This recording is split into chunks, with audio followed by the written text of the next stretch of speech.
Alors, je vais essayer d'édicter un certain nombre de principes de la question des diphtongues. Et encore faut-il s'assurer qu'est-ce qui est diphtongue, qu'est-ce qui ne l'est pas. Est-ce qu'il y a des faux diphtongues, des vrais diphtongues, etc. Je définirais le diphtongue par la cohabitation de deux voyelles. C'est peut-être un peu limitatif, mais ça recoupe pas mal de choses.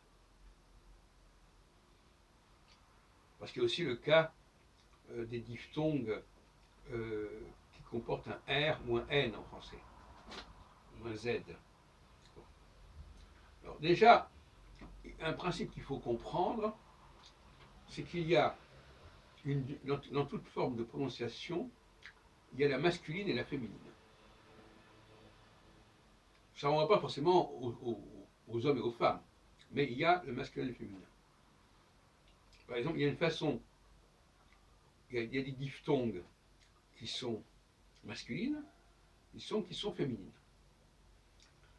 Et il faut savoir de quoi il s'agit. Si je suis devant deux voyelles, est-ce que je dois les prononcer de manière au masculin ou au féminin?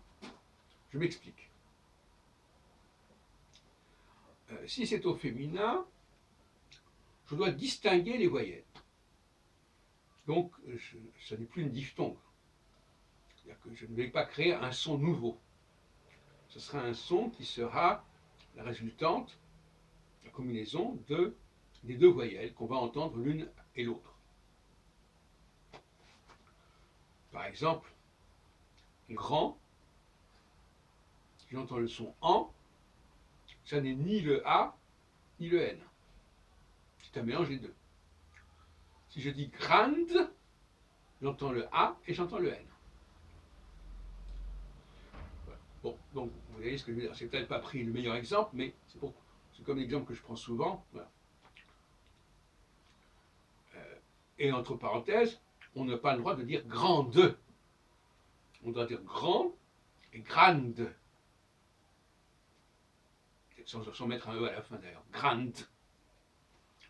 Et les Anglais ont bien compris ça. Ils font comme ça. Quand ils voient président, ils disent president. Nous, on dit président. Quand on dit président, on a une forme masculine. Quand on dit president, United States, on a une forme féminine. Parce qu'à ce moment-là, on sort de la diphtongue. Donc il y a une diphtongue où l'on respecte le mélange des lettres, et une diphtongue où on sépare. Et on veut tout entendre. Une diphtongue où on occulte quelque part l'écrit, et une diphtongue où on révèle tout. Et vous savez que pour moi, le féminin, c'est la révélation de tout, et le masculin, c'est la réduction, c'est la rétention, et même la suppression. Alors, ceci étant dit, la règle du jeu est la suivante. Je prends un mot anglais comme five. Le mot anglais five qui veut dire 5. Pourquoi le mot qui s'écrit F-I-V-E devrait-il se prononcer five, étant donné qu'il n'y a pas de A dans five? Alors, le piège, ce serait de dire, il manque le A. On a enlevé le A.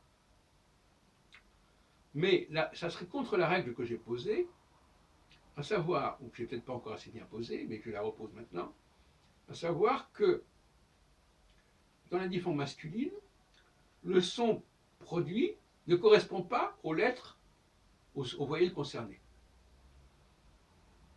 Donc si j'entends le A à l'oral, c'est qu'il ne doit pas y avoir de A à l'écrit. Ça va être bizarre, c'est comme ça.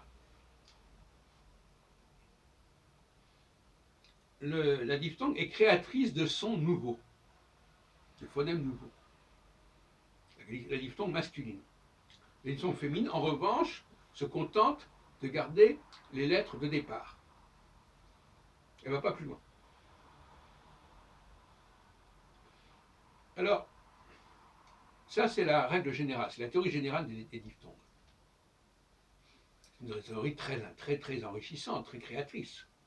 On va dire que la diphtongue est très créatrice. Sauf que, quand on ne sait pas lire la diphtongue, eh bien, on ne sait pas faire jouer cette créativité de la diphtongue.